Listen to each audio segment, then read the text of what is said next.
بسم اللہ الرحمن الرحیم۔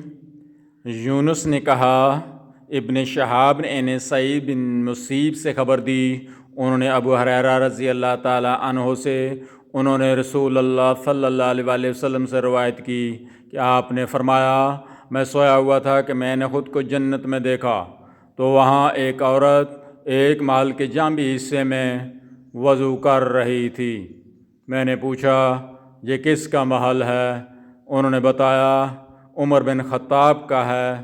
مجھے عمر کی غیرت یاد آئی تو میں پیٹھ پھیر کر واپس آ گیا۔ ابو ہریرہ رضی اللہ تعالیٰ عنہ نے کہا، اس پر عمر رضی اللہ تعالیٰ عنہ رونے لگے، جب کہ ہم اس مجلس میں رسول اللہ صلی اللہ علیہ وآلہ وسلم کے ساتھ تھے۔ پھر عمر رضی اللہ تعالیٰ عنہ نے کہا، میرے ماں باپ آپ پہ قربان، کیا میں آپ پر غیرت کروں گا؟ صحیح مسلم حدیث نمبر 6200۔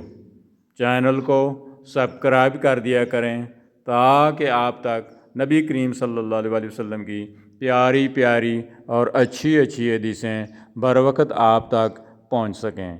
اللہم صلی علی محمد وعلی آلہ وسلم۔